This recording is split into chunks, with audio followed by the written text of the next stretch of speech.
अस्सलाम वालेकुम students, how are you all? Welcome to my YouTube channel the Hope 786.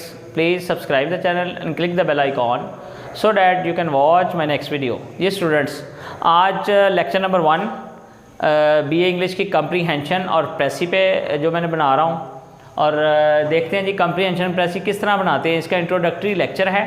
तो comprehension mean क्या होता है? टू अंडरस्टैंड करना, फहम, समझ, अदराक। Precise mean short, too short करना। अच्छा जी, how to attempt comprehension and precis comprehension जो है वो किस तरह अटेम्प्ट की जाती है? Basically there are 3 points that which you know I have written here. Number 1, systematic development of that.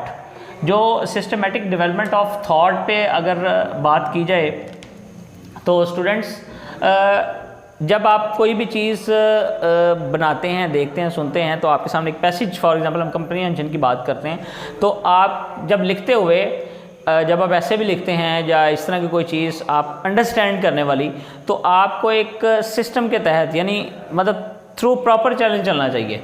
आपकी सोच में कोई डिफरेंस नहीं आना चाहिए। आपको जिस तरह वो पैसे दिया गया उसी तरीके से लिखना चाहिए। तो इसीलिए सिस्टमेटिक डेवलपमेंट ऑफ थॉट, कि आपकी थॉट में जो है वो क्रैक्स नहीं आने चाहिए।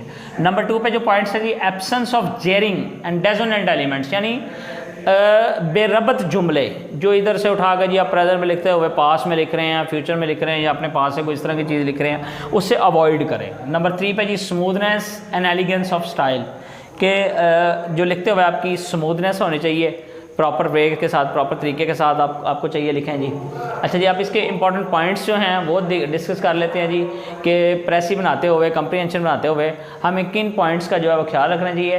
First of all, you should read the whole passage 1, कि आपको पहले एक दफ़ा पूरा पैसेज पढ़ लेना चाहिए कि जो हमें पैसेज दिया गया है उसका थीम क्या है, या वो किस हवाले से बात हो रही है, किस चीज़ पे फोकस किया गया है। जिस चीज़ पे फोकस किया गया है ऑब्वियसली वही हमारा पैसेज का जो टाइटल है, टाइटल भी वही होगा, और हमें पता चल जाएगा कि जो इस बारे में बात हो रही है।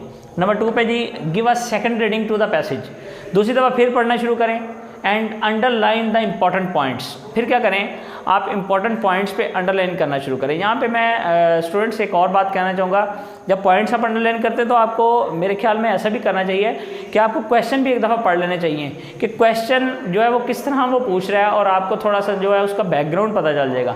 तो इम्पॉर्टेंट पॉइंट्स पे आप लेड पेंसिल पास रखें, लेड पेंसिल से फिर जो है ना वो आप अंडरलाइन कर लें। नंबर 3 पे पॉइंट्स है जी, then give a fast reading to the questions given at the end of the passage. तीसरी दफ़ा जब आप पढ़ने लगे पैसेज, उसको क्वेश्चन जल्दी जल्दी पढ़ें। आपने 2 दफ़ा पैसेज पढ़ लिया होगा, जब आपने पैसेज पढ़ लिया होगा, क्वेश्चन पढ़ेंगे तो आपको एक जो है ना वो बैकग्राउंड बन जाएगा कि जी इस हवाले से जो है ना वो बात हो रही है, तो आप उसके अकॉर्डिंग आराम से लिख सकेंगे। नंबर 4 पे जी, avoid copy pasting methodology mean method. अच्छा, होता क्या, स्टूडेंट्स यहाँ पे क्या करते हैं, 9th में तो ऐसे चल जाता है जब कम्प्रीहेंशन होती है कि ऊपर से पैसेज दिया होता है, नीचे क्वेश्चन होते हैं, क्वेश्चन का वहाँ से इतना हम आंसर लिख सकते हैं, तो ऐसी कोई बड़ी बात नहीं है। लेकिन बीए ज़ाहिर सी बात है, कोई बड़ा लेवल है बीए में या सीएसएस में, हम जब कम्प्रीहेंशन अटैम्प्ट करते हैं तो होता क्या, हमें जो है ना वो अपने वर्ड्स में लिखना पड़ता है, अपनी जो है वो सेल्फ स्टडी करनी पड़ती है, सेल्फ राइटिंग करनी पड़ती है, और हमें वो पढ़ के उसको अपने अल्फाज में जो है वो लिखना भी आना चाहिए। तो स्टूडेंट्स यहाँ पे क्या करते हैं कि उसी को उठाया, उसी को कॉपी पेस्ट किया, वही लिख दिया, फिर कहते हैं जी 25 मार्क्स की होती है ऑब्वियसली बीए के अंदर कम्प्रीहेंशन, तो 25 में से 0 भी नहीं आ रहा होता, 2 भी नहीं आते, तो वो किस तरह आएंगे जब आप कॉपी पेस्ट करना शुरू कर देंगे। नंबर 5 पे जी, try to write answer in your own simple English. अच्छा, यहाँ पे एक बात है कि जी प्रेजेंट सिंपल में अगर उसने क्वेश्चन पूछा है तो आपको भी चाहिए कि आप सिंपल प्रेजेंट में ही उसका आंसर दें। अगर उसने पास्ट में पूछा है तो आप पास्ट में उसका आंसर दें। फ्यूचर में वो नॉर्मल नहीं पूछता, पास्ट और प्रेजेंट में वो ज़्यादा पूछता है, तो आप उसका अमेलगमेशन ना करें, उसमें जिसमें पूछा गया है उसमें उसका आंसर करें, और अपने वर्ड में लिखें, अपनी आसान इंग्लिश में लिखें। वहाँ से हाँ आप वोकैबुलरी के अच्छे वर्ड्स ले सकते हैं। जैसे मैंने कहा कि इंपॉर्टेंट पॉइंट्स जो हैं उसको आप अंडरलाइन करें, तो स्टूडेंट्स आप उसको अंडरलाइन करने के बाद उनको यूटिलाइज़ कर सकते हैं अपनी लैंग्वेज के अंदर। नंबर 6 पे जी, precis the conversion of the whole passage.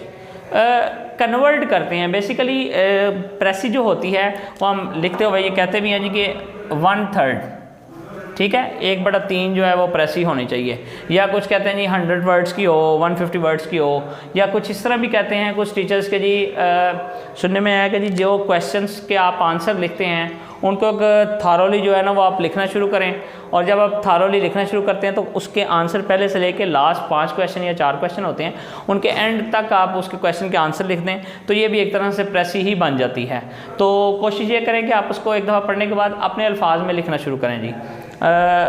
Students number 7 पे जो पॉइंट है, omit the unnecessary details out of the passage, के अवॉइड करें, ठीक है, गिव अप करें उन अल्फाज को जो गैर ज़रूरी हैं। ज़ाहिर सी बात है एलेबोरेट किया होता है जानबूझ के कुछ जो होते हैं प्रेसी में, कम्प्रीहेंशन में, तो आपने उसको जो है वो जहन से निकाल देना है, उसको गिव अप कर देना है, ओमिट कर देना है, छोड़ देना है। तो स्टूडेंट्स ये आपकी बन जाएगी। और टाइटल दिया होता है, सजेस्ट अ सूटेबल टाइटल, तो टाइटल नॉर्मली तो पहली लाइन में दिया होता है, अगर आपको पहली लाइन में ना मिले तो लास्ट लाइन में होता है, अगर लास्ट में ना मिले तो जब आप पैसेज पढ़ते हैं तो आपको फोकस नज़र आ जाता है कि इसका जो देने वाला है आपको प्रेसी कम्प्रीहेंशन या वो जो लिखी होती है उसका फोकस किस तरफ है, आप उसका फोकस को मद्देनज़र रखते हुए जो है वो उसी का वो टाइटल बना लेंगे।